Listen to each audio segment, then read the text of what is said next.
Have you ever walked into a room and instantly felt it, like you're tuned to a different frequency than everyone else? Here's the truth nobody likes to say out loud. People don't just differ in opinions, they differ in levels of knowing. And that gap changes everything about how groups work.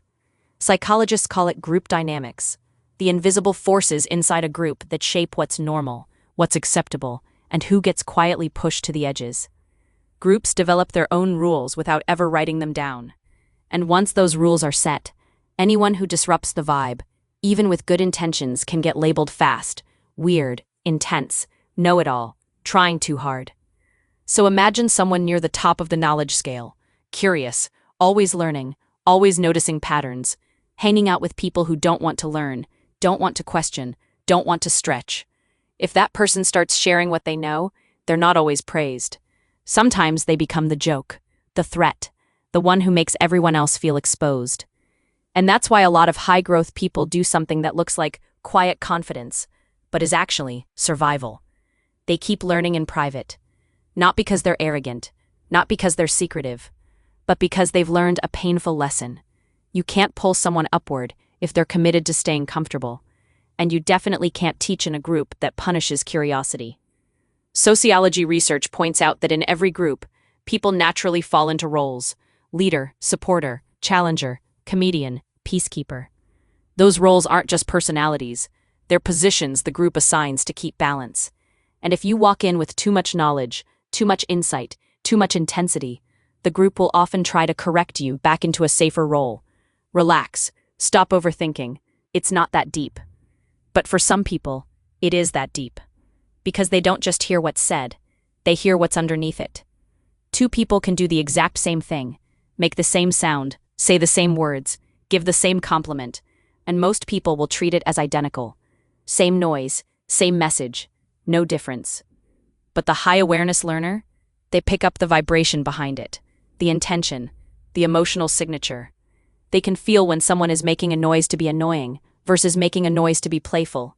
They can tell when a nice comment is actually a power move. They can sense when a smile is real or rehearsed.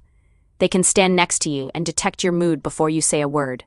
Not because they're psychic, but because they're paying attention to what most people ignore. That's the difference between living on the surface and living in depth. And here's where it gets even more intense. That depth can make you lonely. Because when you're the one who learns continuously, you don't fully belong anywhere for long. You can fit in with different crowds, sure, but it's often adaptive fitting, not true belonging. You play the role the environment needs.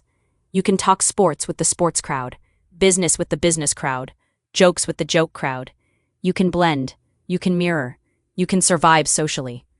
But inside, you're scanning for the people who also live at the higher end of the scale, the ones who question, notice, refine, and build. The ones who don't punish curiosity. The ones who don't need you to shrimp so they can feel tall. Research on learning styles and social interaction shows something most people miss. Groups don't just clash over opinions. They clash over how people learn and connect. Some people learn by discussion, some by observation, some by doing, some by reflection. When those styles collide, it creates friction.